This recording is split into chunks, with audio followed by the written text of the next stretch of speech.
Hello, my name is Brian Kuhn, and I'm doing this recording for Group 1, covering Chapter 7, Thinking by B.F. Skinner. The chapter summary from About Behaviorism by B.F. Skinner. Introduction. Thinking is behavior. Skinner emphasizes often in this chapter that thinking is behavior. And Skinner admits that thinking is a difficult field to study because, for obvious reasons, it cannot be observed. For much of the chapter, Skinner critiques cognitive and mentalism psychologists for missing out on an environment and triggers that might be affecting thought processes. Thinking often relies on past experiences, words and concepts.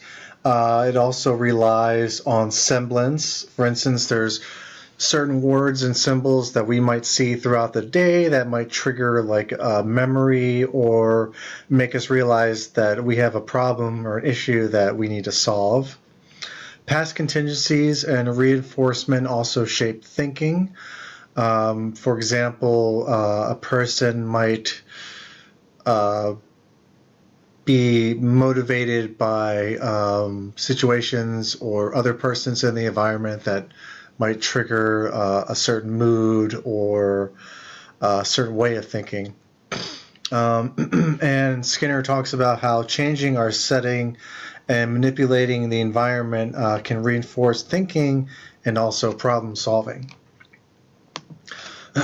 So in the first section, Skinner talks about covert behavior. Covert behavior can be observed, though not directly. There's a number of ways. It's basically thinking of the consequence and reinforcement before we act. It's something that's done internally, but it's still behavior. It's also you internalize the results before making a move.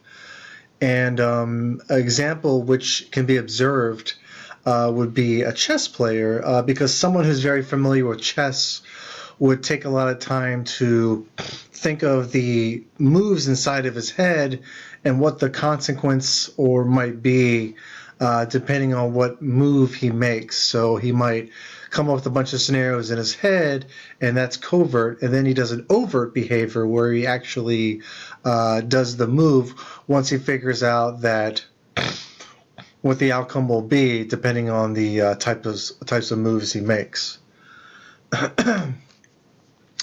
Skinner also discusses the cognitive control of stimuli, and this is basically discriminating between sounds, smells, or visuals in our environment. You can also discern items in our environment, so it leads to better consequences and responses. So for example, if you're looking at a person in the distance and as they're getting close to you and they're becoming bigger and you see who they are and what they look like, you might be able to discern if there's somebody who looks intimidating. Then you can kind of think to yourself like, well, I better get out of there. They look kind of scary. Or maybe it's somebody you know. So as they get closer to them, then you can walk up to them and say hi. It's also discusses defending against unwanted stimuli. For instance, if you're in an environment where there's a lot of different smells and you smell food that doesn't smell good, so you try to smell something different so you can kind of discriminate against and keep that smell away from you. It also, there's a part of the chapter where Skinner discusses abstracting and forming concepts, where his example is you ask two children what's 6 plus 3, and they both answer 9, but then you ask them what's 3 plus 6, and then one child says 9, but then the other child is completely confused because you basically switched around the problem. So it comes down to trying to figure out if this child was just taught what 6 plus 3 is, and he doesn't know the arithmetic concept of 6 plus 3 equals 9, Or the other child who did answer it correctly, well, maybe he was taught that 3 plus 6 was 9 too, but these are things that you can't find out how they're discriminating and whether they understand abstract concepts unless you take the time to observe them and run them through a series of tests to figure that out. And then there's search and recall, where you use past experiences that help us find items in our environment. For example, if you tell a child to look for his shoes, then he's going to go and look through all the places in the house that he normally has his shoes, whether they be by the front door or the back door or in his room.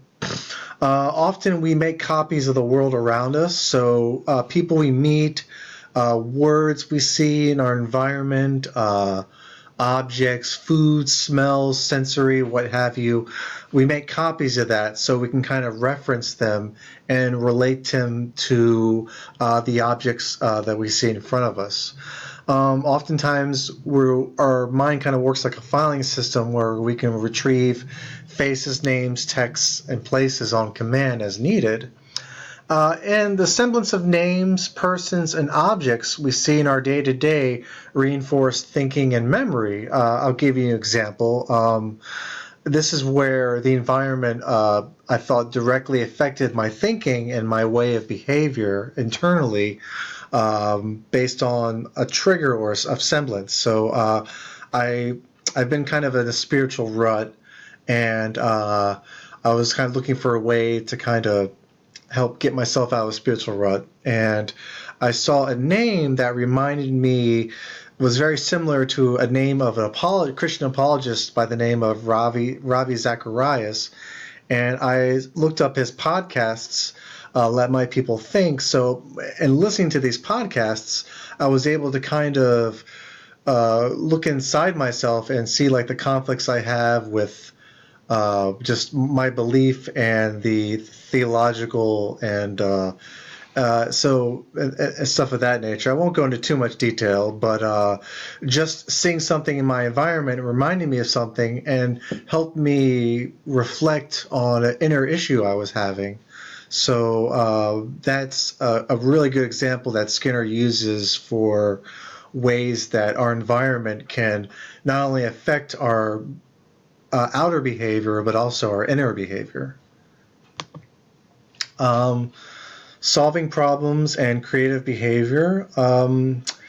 This is one of the examples he gives. There's taking steps to make a response more probable. For instance, if you really want to figure out something and study for a test, then you need to take. If you want to get a really good grade on a test, then you have to take steps to make that response more probable. Like you'd have to study, go to the library, use your environment to help your creative processes and help solve problems like passing the test. And then there's also choices where we have two or more responses in our environment to choose from, and we kind of think back and forth to which choice in that moment would be more reinforcing for us. And then one is, do evolutions or mutations enhance creativity, or does the environment? Skinner touches on how there might be, sorry, I think there might be something going on in the background, so I have to move this. Do evolutions or mutations enhance creativity, or does the environment? And Skinner touches a little bit on that topic, and how sometimes there might be mutations in like the animal world and the evolutionary scale where creatures gain insight or more creative thought processes and behaviors over an extended period of time, and that also kind of helps with, I think, maybe the evolution of creativity when it comes to music and art. Maybe things we might learn from the past from old masters kind of coming into us, and this might affect maybe only a small subset of people. The structure of the mind, observing and knowing the structure of the mind depends on genetics and personal histories, verbal behavior, and largely depends on the amount of words and sentences we hear every day. So often we all the words we hear, the sentences, as we hear them, help kind of increase not only our vocabulary, but maybe how we think, because we're far more articulate in our own heads. Our environment should be studied in how we learn and process information rather than just the structure of the mind. The thinking mind. Human thought is human behavior. The mind is affected by outside and internal stimuli. One can be naturally smart or intellectually disabled, sober or drunk, and these instances might affect our mind and how it thinks. Skinner believed that introspective thinkers spent so much time studying feelings and mentalism that they have failed to learn our behaviors from evolutionary history. And he thinks that the environment probably would be a better indicator of behavior and thought processes rather than just asking people about their feelings and stuff of that nature. Discussion questions. Imagine you are a therapist. Your patient complains to you that their day is dull. All they do is work a boring job, eat a boring dinner, and feel so depressed. Using Skinner's theories about the environment shaping thinking and feeling, give some examples on how this patient can manipulate the environment to reinforce good feelings as they go about their day. And the second one is, in the search and recall section, Skinner discusses how semblance of names or persons remind us of people or things we know. Discuss a time when a person or name reminded you of someone or something and then helped you overcome a dilemma or reinforced the response you were seeking to a problem. All right, thank you. I hope you enjoyed and learned something in the process. Thank you and bye-bye.